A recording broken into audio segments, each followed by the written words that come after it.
Hi. Whether you're curious about what a divorce strategy looks like, or whether you're really thinking that you're facing divorce and you've got to find some information, today I'm going to outline 10 of the most common financial pitfalls that you encounter in divorce. So stick around. My name is Stella. I divorced at 60 after a 25-year marriage, and I'm here to help you out. So let's get started. Pitfall number 1, relying on your friends and family for advice. You know, they really want to help. And you also feel uncomfortable going to a total stranger to ask them for advice. Where do you start?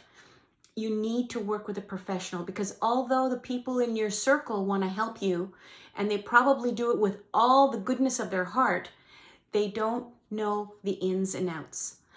Either an accountant or a financial planner or a certified divorce financial planner will give you amazing advice, things that you probably would never even consider. It's so worth the time and money that you would have to put out to get this information from the get-go. It's one of the most important things that you'll ever do. So, pitfall number 2 is not keeping any financial records. We're all guilty of this. It's not our favorite thing to do, right? However, this is probably the second most important thing that you will do, because knowing where your money goes and where you're spending it and how much you even have is one of the most important things, because when you go see your lawyer, the first question he is going to ask you, or she is going to ask you, how much money do you need to live?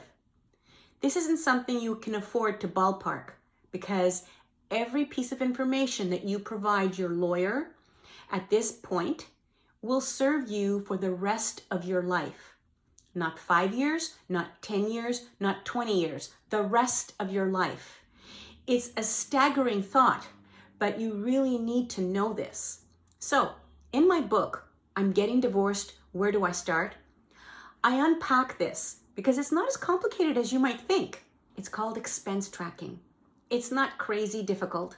It's just, kind of like peeling eggs that are boiled. They're hot in your hand and you don't feel like doing it, but you got to do it. And at the end, you have a nice little egg to eat. Pitfall number 3 is very similar to number 2 in as much as it means not coming to grips with your financial reality. Again, the very simple exercise of expense tracking is what's going to show you very quickly where your money is going and how you can fix it. Pitfall number 4. This is not a popular one. Living in a house you can't afford. The point is, the same household income that carried you in that one household is now split between 2 households. I know this isn't one that you want to hear. However, all hope is not lost. Talk to your financial advisor. Talk to your accountant. There might be a way around it.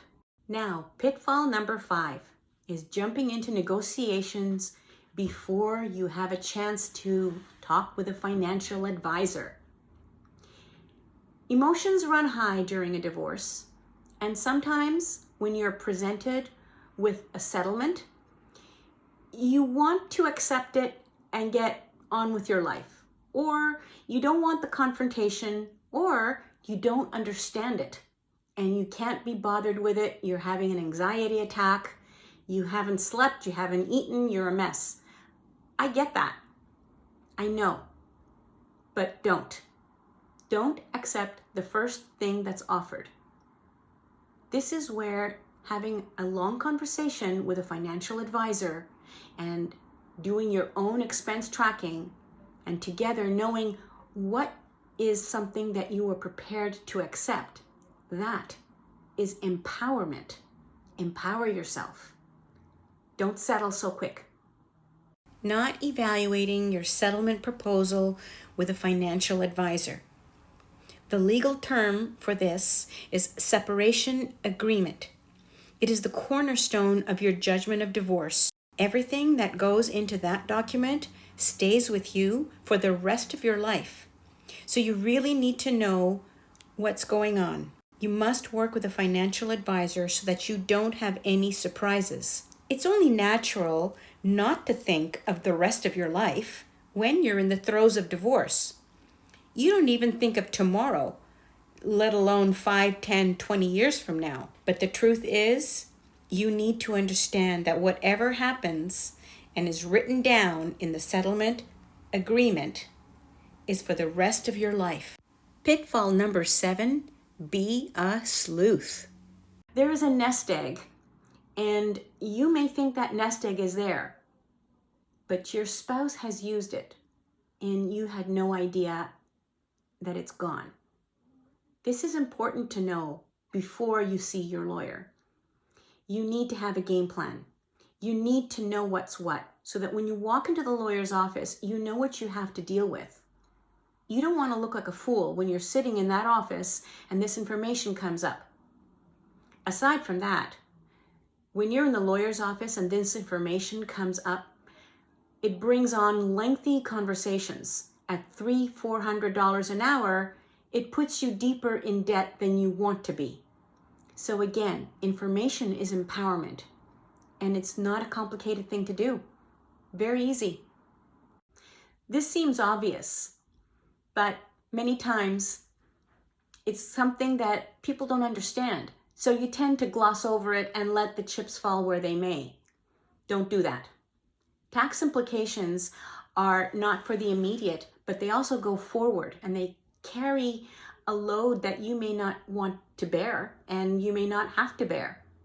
A very simple example is depending on where you live, your legal fees may be tax deductible. You need to know this because this is going to help your cash flow.